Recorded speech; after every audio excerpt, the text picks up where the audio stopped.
പിതാവായ ദൈവമേ, ഞങ്ങളെവിടുത്തെ ആരാധിക്കുന്നു. പുത്രനായ ദൈവമേ, ഞങ്ങളെവിടുത്തെ സ്തുതിക്കുന്നു. പരിശുദ്ധാത്മാവായ ദൈവമേ, ഞങ്ങളെവിടത്തോട് നന്ദി പറയുന്നു. വിവിധങ്ങളായ സ്ഥലങ്ങളിലും രാജ്യങ്ങളിലും ഇരുന്നു കൊണ്ട് ദൈവത്തിൻ്റെ വചനം ശ്രവിക്കുന്ന എല്ലാ കുടുംബാംഗങ്ങളെയും, മക്കളെയും മരുമക്കളെയും പേരക്കുട്ടികളെയും ദൈവപിതാവിൻ്റെ തൃപ്പാദത്തിലേക്ക് പൂർണ്ണമായും കാഴ്ചവെക്കുന്നു. ഇന്ന് നമ്മുടെ ധ്യാനത്തിനായി കർത്താവ് തന്നിരിക്കുന്ന വചനം മത്തായിയുടെ സുവിശേഷം 5-ാം അധ്യായം 16-ാം വാക്യം. അതിപ്രകാരമാണ്: മനുഷ്യർ നിങ്ങളുടെ സത്പ്രവർത്തികൾ കണ്ട് സ്വർഗസ്ഥനായ പിതാവിനെ മഹത്വപ്പെടുത്തേണ്ടതിന് നിങ്ങളുടെ വെളിച്ചം അവരുടെ മുൻപിൽ പ്രകാശിക്കട്ടെ. ഒരിക്കൽ കൂടി: മനുഷ്യർ നിങ്ങളുടെ സത്പ്രവർത്തികൾ കണ്ട് സ്വർഗസ്ഥനായ പിതാവിനെ മഹത്വപ്പെടുത്തേണ്ടതിന് നിങ്ങളുടെ വെളിച്ചം അവരുടെ മുൻപിൽ പ്രകാശിക്കട്ടെ. നിങ്ങളുടെ പ്രവൃത്തികളെ സത്പ്രവർത്തികളാക്കി മാറ്റുവാനായിട്ടുള്ള പരിശീലനം കിട്ടുന്നത് കുടുംബത്തിൽ നിന്നാണ്. ചിന്തകളെ സത്ചിന്തകളാക്കി മാറ്റുവാനായിട്ടുള്ള കഴിവ് കിട്ടുന്നത് കുടുംബത്തിൽ നിന്നാണ്. സംഘങ്ങളെ സത്സംഘങ്ങളാക്കി മാറ്റുവാനുള്ള കൃപ കിട്ടുന്നത് കുടുംബത്തിൽ നിന്നാണ്. ഇന്ന് നമ്മൾ കുടുംബത്തെക്കുറിച്ചാണ് ചിന്തിക്കാൻ പോകുന്നത്. ബൈബിളിലേക്ക് കടന്നു വന്നു കഴിഞ്ഞാൽ ധാരാളം കുടുംബങ്ങളെ കാണാം. സക്കറിയാസിൻ്റെ കുടുംബം അനുഗ്രഹത്തിൻ്റെ ഭാഷ പറയുന്നൊരു കുടുംബമാണത്.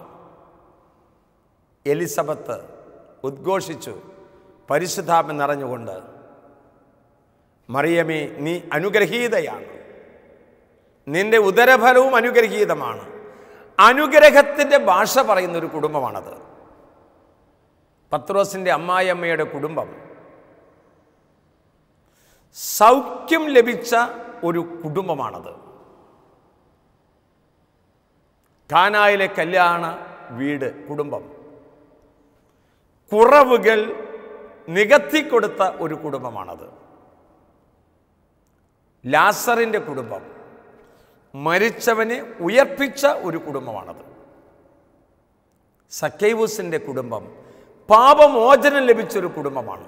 പല കുടുംബങ്ങളെ ഞാനൊന്ന് കാണിച്ചതാണ്. അനുഗ്രഹത്തിൻ്റെ, സൗഖ്യത്തിൻ്റെ, പരിപൂർണതയുടെ, ഉയർപ്പിൻ്റെ, പാപമോചനത്തിൻ്റെ കുടുംബം. പ്രിയപ്പെട്ടവരെ, ദൈവം സ്ഥാപിച്ചതിനെ മുഴുവൻ തകർക്കുക എന്നുള്ളതാണ് പിശാചിൻ്റെ പരമമായ ലക്ഷ്യം. ദൈവം വിവാഹം എന്ന കൂദാശ സ്ഥാപിച്ചു, അത് തകർക്കണം. ദൈവം പൗരോഹിത്യം സ്ഥാപിച്ചു, അത് തകർക്കണം. ദൈവം സ്ഥാപിച്ചതിനെ മുഴുവൻ തകർക്കുന്നവനാണ് പിശാച് എന്ന് പറയുന്നത്. ആദ്യ വിവാഹം പറുദീസായിൽ വെച്ച് നടന്നു, അതിനെ തകർത്തില്ലേ? ദൈവം അനുഗ്രഹിക്കാനായി മുന്നോട്ട് കടന്നു വരുമ്പോൾ തകർക്കുന്ന മനസ്സുമായിട്ട് പ്രവർത്തനമായി കടന്നു വരുന്നത് പിശാചാണ്. ദൈവം തന്ന ഒരു വലിയ ദാനമാണ് ദാമ്പത്തിക ജീവിതം എന്ന് നമുക്ക് അറിയാം. കുടുംബം ആരംഭിക്കുന്നത് അവിടെ നിന്നാണ്. ഇന്ന് നമ്മൾ ചിന്തിക്കാൻ പോകുന്നത് കുടുംബ ജീവിതത്തിലെ, ദാമ്പത്യ ജീവിതത്തിലെ പോരായ്മകൾ എന്താണ്, അപകട മേഖല എന്താണെന്ന് ചിന്തിക്കുന്നത്. പ്രിയപ്പെട്ടവരെ, ശ്രദ്ധിക്കണേ. ഒരാളുടെ ആഗ്രഹം മറ്റൊരാൾക്ക് സാധിച്ചു കൊടുക്കാൻ പറ്റാത്ത അവസ്ഥയിലാണെങ്കിൽ ആ കുടുംബജീവിതം ദുരന്തത്തിൻ്റെ സ്റ്റേജിലാണെന്ന് തിരിച്ചറിയണം. സനാതന മൂല്യങ്ങൾ പഠിപ്പിക്കുന്ന ഒരു യൂണിവേഴ്സിറ്റിയാണ് കുടുംബം എന്ന് പറയുന്നത്. ഒരാളുടെ ആഗ്രഹം മറ്റൊരാൾക്ക് സാധിച്ചു കൊടുക്കാൻ പറ്റാത്ത അവസ്ഥ ഭാര്യയ്ക്ക് ഭർത്താവിൻ്റേത്, മാതാപിതാക്കന്മാർക്ക് മക്കളുടേത്, മക്കൾക്ക് മാതാപിതാക്കന്മാരുടേത്, തൊഴിലാളികൾക്ക് ഉടമസ്ഥരോട്, ഉടമസ്ഥന് തൊഴിലാളി. അവിടെ ആഗ്രഹം നിറവേറ്റാൻ പറ്റാത്ത അവസ്ഥയിലാണെങ്കിൽ ആ കുടുംബം, ആ വ്യക്തിബന്ധം, ആ സ്ഥാപനം തകർച്ചയുടെ വഴിയിലൂടെയാണ് കടന്നു പോകുന്നത്. ഒരാളുടെ ആഗ്രഹം മറ്റൊരാൾക്ക് സാധിച്ചു കൊടുക്കാൻ പറ്റാത്ത അവസ്ഥയിലാണെങ്കിൽ കുടുംബജീവിതത്തിൻ്റെ, സമൂഹ ജീവിതത്തിൻ്റെ അപകട മേഖലകളിൽ ഒന്നാണത്. നമുക്കറിയാം, സഭയുടെ പ്രൗഢിയും സഭയുടെ വിശുദ്ധിയും അടങ്ങിയിരിക്കുന്നത് വിശുദ്ധമായ കുടുംബങ്ങളിലൂടെയാണ്. നാളേക്ക് രൂപം കൊടുക്കേണ്ട കുടുംബങ്ങൾ, നാളേക്ക് രൂപം കൊടുക്കേണ്ട വ്യക്തികൾ, നാളേക്ക് രൂപം കൊടുക്കേണ്ട സഭ കുടുംബത്തിൽ നിന്നാണ് ഉയർക്കൊള്ളുന്നത് എന്ന് നമ്മൾ തിരിച്ചറിയണം. സുഭാഷിത പുസ്തകം 17-ാം അധ്യായം 1-ാം വാക്യത്തിൽ നാം വായിക്കുന്നു, കലഹം നിറഞ്ഞ വീട്ടിലെ വിരുന്നിനേക്കാൾ അഭികാമ്യം സ്വസ്ഥരോട് കഴിക്കുന്ന ഉണങ്ങിയ അപ്പക്കഷ്ണമാണ്. വീട്ടിൽ എന്തെല്ലാം സമ്പത്തുണ്ടായാലും, കറങ്ങുന്ന ഫാനും എയർ കണ്ടീഷൻ മുറിയും ടിവിയും ടെലിവിഷനും എല്ലാം ഉണ്ടായാലും കലഹം നിറഞ്ഞൊരു വീട്ടിലിരുന്ന് ഭക്ഷണം കഴിക്കാൻ ആർക്കാ സന്തോഷമുണ്ടാകുക?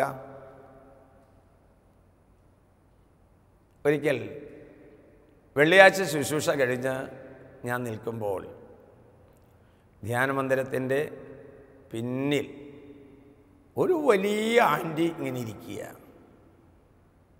അപ്പോൾ എഴുന്നേൽക്കാനൊക്കെ നല്ല ബുദ്ധിമുട്ടുണ്ട്. 2 കൈയൊക്കെ കുത്തി ഇങ്ങനെ പതുക്കനെ എഴുന്നേൽക്കാം. അപ്പോൾ ഞാൻ പറഞ്ഞു, ആൻറ്റി ഇവിടെ കസേരയൊക്കെ ഉണ്ട്, അവിടെ ഇരിക്കാമല്ലോ. അപ്പോൾ ആൻറ്റി പറഞ്ഞത് എൻ്റെ മനസ്സിനെ വല്ലാതെ ചിന്തിപ്പിച്ചു. അച്ചോ, ഓരോ വെള്ളിയാഴ്ചയാകാൻ ഞാൻ കാത്തിരിക്കും. എന്തേ? ആൻറ്റി പറഞ്ഞു, ഞാൻ എപ്പോഴെങ്കിലും വീട്ടിൽ കരഞ്ഞാൽ അത് ഭർത്താവിന് സഹിക്കാൻ പറ്റില്ല. എൻ്റെ കരച്ചിൽ കണ്ടാൽ കുട്ടികളും കിടന്ന് കരയും. അപ്പോൾ അതുകൊണ്ട് ഒരു വെള്ളിയാഴ്ചയാവാൻ ഞാൻ കാത്തിരിക്കും. എന്തിനു വേണ്ടി? കുരിശിൻ്റെ ആശ്വാദ സമയം, അഭിഷേക ആരാധന സമയത്തൊക്കെ ജനങ്ങൾ കരമുയർത്തി സ്തുതിക്കുന്ന സമയത്ത് എനിക്കൊന്ന് പൊട്ടിക്കരയാൻ വേണ്ടിയിട്ടാണ് ഫാദറെ ഞാൻ ജെറൂസലം ധ്യാന കേന്ദ്രത്തിലേക്ക് വരുന്നത്. അങ്ങനെ കരയാൻ. എന്തിനു വേണ്ടി? ഞാൻ കരഞ്ഞാൽ എൻ്റെ ഭർത്താവിന് സങ്കടമായി തീരും. ഞാൻ കരഞ്ഞാൽ എൻ്റെ മക്കൾക്ക് സഹിക്കാൻ പറ്റില്ല. അതിന് പകരമായി അപരർ കരയേണ്ടതിന് പകരം സ്വയമായി കരഞ്ഞ് ദൈവത്തിൻ്റെ സന്നിധിയിൽ നിന്ന് കൃപ സ്വീകരിക്കാൻ വരുന്ന അനേക മക്കൾ വിവിധങ്ങളായ ധ്യാനമന്ദിരങ്ങളിലും ദൈവാലയങ്ങളിലും പ്രാർത്ഥനാ കൂട്ടായ്മയിലും പങ്കെടുക്കുന്നത് എനിക്കറിയാം.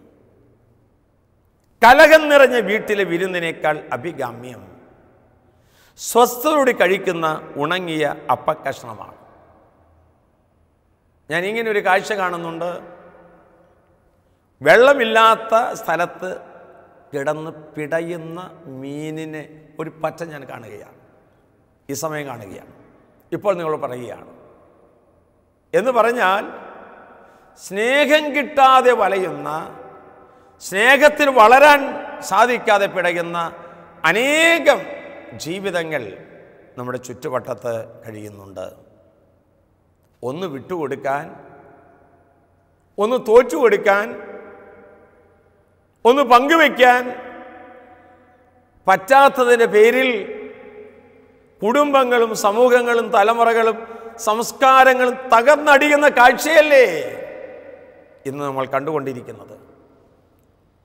ഒരു കലാകാരൻ എത്രയോ പ്രാവശ്യമാണ് താൻ സൃഷ്ടിച്ച ആ കലാസൃഷ്ടിയുടെ മുമ്പിൽ പോയി നിൽക്കുന്നത്. അതിനെ തൊട്ടു നോക്കുന്നു, ബ്രഷ് ചെയ്യുന്നു, ചില ചേരുവകൾ ചേർത്ത് വയ്ക്കുന്നു. എന്തുമാത്രം പ്രാവശ്യം ആ കലാസൃഷ്ടിയുടെ മുമ്പിൽ പോകുകയും അതിനെ നിരീക്ഷിക്കുകയും അതിനെ തലോടുകയൊക്കെ ചെയ്യുമ്പോഴാണ് ആ കലാസൃഷ്ടി സുന്ദരമായൊരു കലാസൃഷ്ടിയായിത്തീരുന്നത്. ഒരു കുടുംബ ജീവിതത്തിലെ, ഒരു സമൂഹ ജീവിതത്തിലെ അപകട മേഖല എന്താണെന്ന് ചോദിച്ചാൽ, ഒരാളുടെ ആഗ്രഹം മറ്റൊരാൾക്ക് സാധിച്ചു കൊടുക്കാൻ പറ്റാത്ത അവസ്ഥയിലാണെങ്കിൽ ഒന്നാമത്തെ അപകട മേഖലയാണ്. രണ്ടാമത്തെ കാര്യം, പരസ്പരം ആശയവിനിമയം ഇല്ലാതെയായിത്തീരുമ്പോൾ സൂക്ഷിക്കുക. സംസാരിക്കാൻ പറ്റുന്നില്ല, സ്നേഹം പ്രകടിപ്പിക്കാൻ പറ്റുന്നില്ല, സൗഹാർദ്ദമായി സംസാരിക്കാൻ പറ്റുന്നില്ല. പ്രിയപ്പെട്ടവരെ, എത്ര ഉന്നതമായ ബിരുദമുണ്ടായാലും, എത്ര ഉന്നതമായ ശമ്പളമുണ്ടായാലും, കുടുംബ പാരമ്പര്യമുണ്ടായാലും, കോടികളുടെ ആസ്തി ഉണ്ടായാലും, സ്നേഹമില്ലെങ്കിൽ എന്താ കാര്യം? പരസ്പരം സംസാരിക്കാൻ പറ്റുന്നില്ലെങ്കിൽ എന്താ അതിന് അർത്ഥം? സങ്കീർത്തകൻ പറയുന്നു, 28-ാം സങ്കീർത്തനം 3-ാം വാക്യത്തെ നാം വായിക്കുന്നു, നിന്റെ ഭാര്യ ഭവനത്തിലെ ഫലസമൃദ്ധമായ മുന്തിരിവള്ളി പോലെയും മക്കൾ മേശയ്ക്ക് ചുറ്റും ഒലിവ് തൈകൾ പോലെയുമാണ്.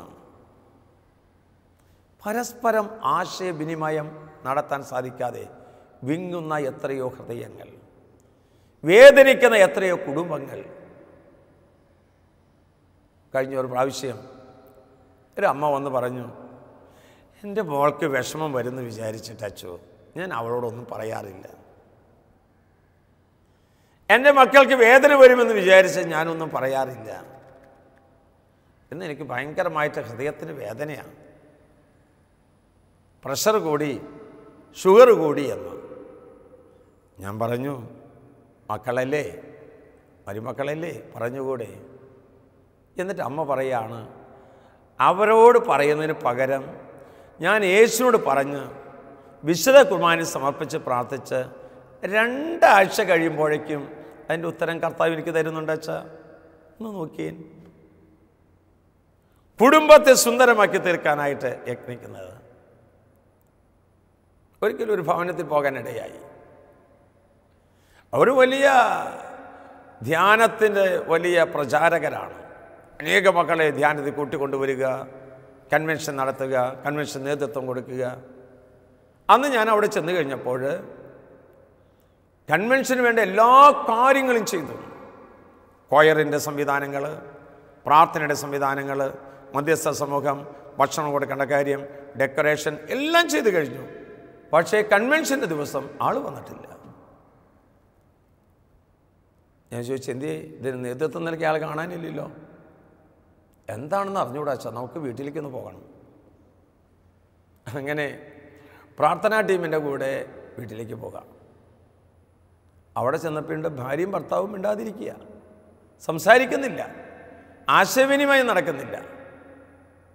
ഞാൻ ഭർത്താവിനോട് ചോദിച്ചു, എന്തേ എല്ലാ കാര്യവും ഒരുക്കിയിട്ട് കൺവെൻഷന് കണ്ടില്ലല്ലോ? ആ, ഭാര്യയോട് ചോദിക്കി. ഞാൻ ഭാര്യയോട് ചോദിച്ചു, എന്താ മോളെ കണ്ടില്ലല്ലോ? അവർ രണ്ടുപേരും വളരെ മിനിമമായി വാക്കുകൾ പറഞ്ഞിങ്ങനെ ഒഴിഞ്ഞു മാറുന്ന പോലെ തോന്നി. അവസാനം ഞാൻ ചേച്ചിയോട് ചോദിച്ചു, എന്താ പറ്റിയേ? അപ്പോൾ ചേച്ചി പറഞ്ഞത് ഞാൻ നിങ്ങളോട് പറയട്ടെ, തമാശയാണ്. ചേച്ചി പറഞ്ഞു, ഭർത്താവിൻ്റെ വീട്ടിൽ കുട്ടികൾക്ക് പേരിടുന്നത് ഭാര്യയുടെയും ഭർത്താവിൻ്റെയും പേര് കൂട്ടിച്ചേർത്തിട്ടാണ്. ഞാൻ പറഞ്ഞു, അതിനെന്താ, നല്ലതല്ലേ, അങ്ങനെയാണ് ചെയ്തോട്ടെ. എൻ്റെ ഭർത്താവിൻ്റെ പേര് തോമസ്, എൻ്റെ പേര് ലിസി, അപ്പോൾ കുട്ടിയുടെ പേര് തൊലി. ഞാൻ എങ്ങനെയാ അച്ഛാ കുട്ടിക്ക് തൊലി എന്ന് പേര് വിളിക്കുക? ഈ ഒറ്റ കാര്യത്തിൻ്റെ പേരിൽ 2 ദിവസമായി കൺവെൻഷൻ, 2 ദിവസമായി ആളെന്നോട് മിണ്ടിയിട്ടില്ല, ഞാനും മിണ്ടിയിട്ടില്ല. ഞാൻ ഭർത്താവിനോട് ചോദിച്ചു, എന്താ തോമസേ? എൻ്റെ അച്ഛ ഞാനിങ്ങനെ ഒന്ന് പറഞ്ഞെന്ന് വിചാരിച്ച് അവൾ ഇത്രയും കൊമ്പത്ത് കയറേണ്ട കാര്യമുണ്ടോ? ഈ വീടൊന്ന് നോക്കിയാൽ അടിച്ചിട്ടില്ല, കുട്ടികളെ നോക്കിയാൽ ഉടുപ്പൊക്കെ കിടക്കുന്ന നോക്കിയാൽ ഓരോ സ്ഥലത്ത് ചെറിയ കിടക്കുന്ന കണ്ടില്ലേ? ഞാൻ എന്തിനു വേണ്ടി അത് പറഞ്ഞെന്നറിയാമോ? ഞാൻ പറഞ്ഞു, നമുക്ക് ഒരുമിച്ചിരുന്ന് പ്രാർത്ഥിക്കാം.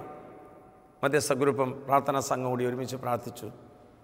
പ്രാർത്ഥന വേളയിൽ ഞാൻ പറഞ്ഞു, ഇത്രയൊരു നിസ്സാരമായ കാര്യമല്ലേ അച്ഛൻ പറയുന്ന പോലെ ചെയ്യാമെന്ന്. ഞാൻ പറഞ്ഞു, കുഞ്ഞിന് നമുക്ക് സെബാസ്റ്റ്യൻ എന്ന് പേരിടാം, എന്നിട്ട് സാബു എന്ന് വിളിച്ചോ, ഒരു വിരോധമില്ല അച്ചോ. പ്രാർത്ഥന കഴിഞ്ഞ് രണ്ടുപേരെയും പ്രാർത്ഥിച്ച് ആ വീട് വിട്ട് ഇറങ്ങിയ ഒരു ദിവസം ഞാൻ ഓർക്കുന്നുണ്ട്. ഒരു മേശയുടെ ചുറ്റും ഇരുന്ന് സംസാരിച്ച് തീർക്കേണ്ട പല കാര്യങ്ങൾ ഇന്ന് കോടതിയിലെത്തിയിരിക്കുകയാണ്, അരമന കച്ചേരിയിലെത്തിയിരിക്കുകയാണ്. എന്തുകൊണ്ടാ? ആവശ്യ സമയത്ത് സഹായിക്കാനോ ഇടപെടാനോ വ്യക്തികളില്ലാതെയായിപ്പോയി. ഇന്ന് ധാരാളം നേത്ര ബാങ്കുകളുണ്ട്, ബ്ലഡ് ബാങ്കുകളുണ്ട്. കുടുംബങ്ങൾക്ക് വേണ്ടി പ്രാർത്ഥിക്കുവാനായി പ്രാർത്ഥനാ ബാങ്കുകൾ ഇല്ല എന്നാണ് എൻ്റെ സങ്കടം. കുടുംബങ്ങൾ ഒരുമിച്ച് ചേരണം. യെരൂശലേം വചന കൂടാരത്തിൽ എല്ലാ തിങ്കളാഴ്ചകളിലും വൈകിട്ട് 7:30 മണി മുതൽ 8:30 മണി വരെ കുറേ കുടുംബങ്ങൾ ഒരുമിച്ച് ചേർന്ന് കുടുംബങ്ങൾക്ക് വേണ്ടി പ്രാർത്ഥിക്കുകയാണ്. ഞാൻ അവരോട് പറഞ്ഞു, ഇനി തറവാടുകൾക്ക് വേണ്ടി പ്രാർത്ഥിക്കണം. തറവാടുകൾ ഒരുമിച്ച് ചേർന്ന് ആ തറവാടിന് വേണ്ടി പ്രാർത്ഥിക്കണം.